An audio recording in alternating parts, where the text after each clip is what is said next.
Hi friends, నమస్తే. సర్పంచ్ ఎన్నికల్లో ఇద్దరు పిల్లల రూల్స్ అనేది రద్దు చేస్తున్నాము అని చెప్పేసి అనఫిషియల్గా ఒక ప్రకటన అయితే రావడం జరిగింది. దీనికి సంబంధించినటువంటి పూర్తి ఇన్ఫర్మేషన్ని మనం ఈ వీడియోలో చూద్దాం. వీడియోని ఎక్కడా కూడా స్కిప్ చేయకుండా చివరి వరకు చూడండి.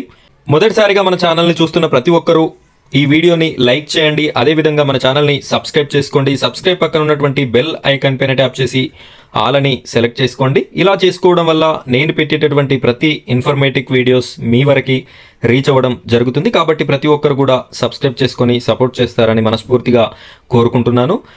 రేవంత్ రెడ్డి గారు ఇప్పటికే పెట్టాల్సినటువంటి సర్పంచ్ ఎలక్షన్స్ గత కొన్ని కారణాల వల్ల పెట్టలేకపోయారు.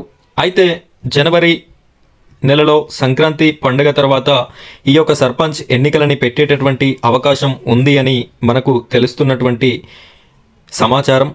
ఇలాంటి సర్పంచ్ ఎన్నికలలో పోటీ చేయాలని ప్రతి ఒక్కరూ కోరుకుంటారు.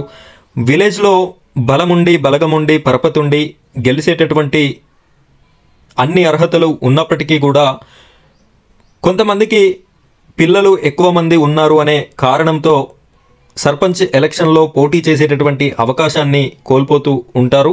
జనాభా నియంత్రణలో భాగంగా మన సర్కారు ముగ్గురు పిల్లలు కనకూడదు, ఇద్దరు మాత్రమే కనాలి అని చెప్పేసి ఒక రూల్ అనేది పెట్టడం జరిగింది.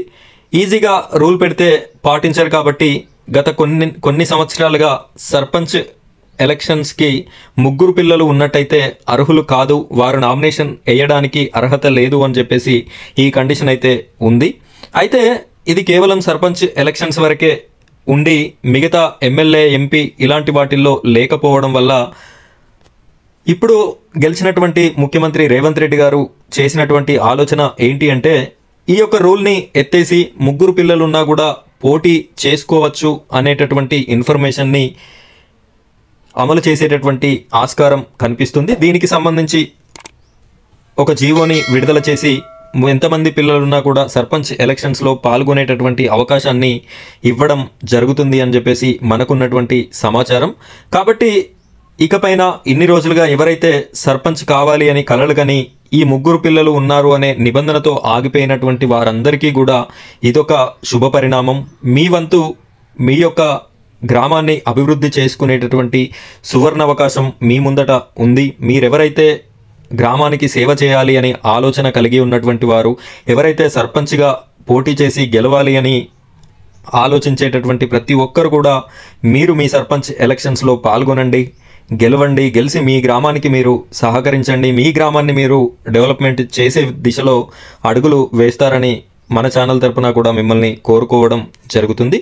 ఫ్రెండ్స్, ఇది ఇవాల్టి వీడియో. ఈ వీడియో మీకు నచ్చిందని అనుకుంటున్నాను. వీడియో నచ్చితే లైక్ చేయండి, షేర్ చేయండి, అలాగే మన ఛానల్ని సబ్స్క్రైబ్ చేసుకోండి. ఇలాంటి మంచి ఇన్ఫర్మేషన్ మన ఛానల్లో రెగ్యులర్గా రావడం జరుగుతుంది. ప్రతి ఒక్కరు కూడా మన ఛానల్ని సబ్స్క్రైబ్ చేసుకొని సపోర్ట్ చేయండి. Thank you friends, thank you very much.